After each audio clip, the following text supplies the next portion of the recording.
zeezo okutambula z'emmotoka mu Kampala okusobola okuba nga tupulaningira bulungi ekibuga okusingaako okulowooza obulowooza nga tetulina gye data. Ebitongole ebirala ebya gavumenti bigenda kuba nga bikozesa traffic control center eno kubanga emigaso gyayo mingi gisuukako ebyo KCC ebyegenda gikozesa kati nga traffic police bajja kuba bakozesa traffic control center eno. Minister of Works bajja kuba bagikozesa n'abantu ba bulijjo ayinza okuba afunye obuzibu nga bagala collaboratinga data wa wano n'owa cameras eza police, so information eyo ejja kuba nga etuyamba. Essente zino zembagambye zatuweereddwa ekitongole kye bayita JICA, Japanese International Cooperation Agency, era n'abakoze omulimu guno be bakoneeka tubeebaza nnyo olwekyo kye basobodde okuba nga batukolera. Ffe nga KCCA abakugu bange bali ready okuba nga ekintu kino bakikuuma era nga bakimaintaininga bulungi kisobole okuba nga kigasa bannakampala ne ssente zaatuweebwa tulage nti ekintu kisobola kikozesa obulungi. Tuddewo okutandika okuba nga ekola emirimu egyakiteesebwawo.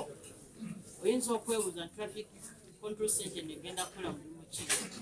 Mukimanyi bulungi tubadde tukola zetuyita intersections oba bagaita amasaŋŋanzira nga twajjawo enkulungo ezaaliwo ne tuteekawo amasaŋŋanzira gano naye okusobola okugayitamu era obutaaba nga tukoze nga jamu kyali kyetaagisa okuteekawo bye tuyita ebitaala oba traffic lights, naye nga ffe wano ku kitebe kyali kitukakatako okuba nga tulaba ki ekigenda mu maaso ku masaŋŋanzira ago.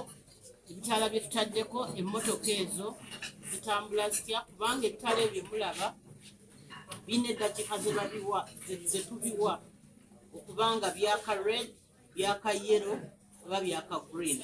Kati ssente eno emirimu gy'erina kwe kusooka okulaba ewandegeya ku bitaala traffic aliwo afaanana atya, aflowinga bulungi oba emmotoka zeekutte. Bwe ziba zeekutte kaŋŋambe ekitaala twakiwadde eddakiika nnamba, kiba kitegeeza nti tulina okwadjasinga ebitaala ebyo tusobole okubiwa obudde omuntu bw'alindira ku kitaala obutono emmotoka zisobole okuba nga zitambula speed. Kati ebyo byonna bigenda kuba nga bikolebwa wano mu kizimbe kino. Balaba omugotteko ne badjasinga, baba tebali mugotteko then emmotoka ne bazireka ne zitambula nga bwe zikola ki nga bwe zaagala. Abasobodde okufuna omukisa okulambula ekifo kino balabye nti ku kiseera kino tetunnatuuka kubanga tulaba ekifaananyi ky'emmotoka. Mpeza eddako ey'oku upgradinga ssente eno kwe kubanga tuteekako cameras eziconnectinga wano nga tuva mu kuba nti kituwa kala eraga nti motoka nyingi naye nga tekituwa kifaananyi. Tusobole okuba nga tulaba ebifaananyi number plates z'emmotoka ezo eziri awo, bw'eba accidenti, bw'eba motoka gyasize kutte tusobole okuba nga tukikolako. Twagamba akwate enkola atuuka ki atuuka wala era mwenna abasoma National Development Plan yaffe eno 4 ebbaluwa omukulu gyewaayo nga atutongoza yatandika n'ekigambo ekigamba nti kamwe kamwe Uganda, so mpola mpola tujja tuuka ki twagala. So kati mulaba tutandise okufuna flyover era lijja kugula. Kati sisitemu zino zisinga ne mu Africa nazo zisse enteekateeka eno bwe neemala okujja tudde kusomesa abantu baffe empisa ebiddako bitambule. Kimanyi ekigambo kya ssente kikyetaaga yes, naye bye twetaaga okukola bingi tetusobola kukwata trillioni 10 tugamba tuzitadde Kampala ate abaana tebasoma amalwaliro tugula eddagala ate enguudo endala mu ggwanga. So mpola mpola agiisa obuki agiisa obusera. So kwata mpola mpola tujja tukatekeraga. Kakati bino byonna ebituukiddwako bye tulabye kati ate bye tugenda okutambulirako mu kisanja ekijja 2026 kyenva mulaba mu kisanja kino omukulu yatulambise, pulezidenti yatulambise kyabaayi tukuume bye tutuuseeko bituyambe okukola ebipya.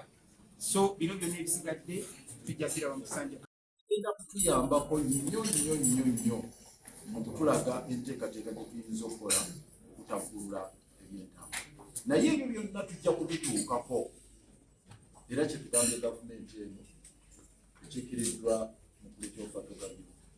Tegaye gavumenti yaabwe tukoze bubi nnyo kutaterayo ssente kuteeka mu nkola multimodal transport plan. Strategic plan eya 2025 twali tubaliridde nga yonna okugiteeka mu nkola tujja kumalawo obutabalika 10, naye gavumenti yatuweerezaako obutabalika 3 naye singa ateraza bagabi balyamu ng'ekyo zezimu kuzirina okukola ku multimodal transport plan.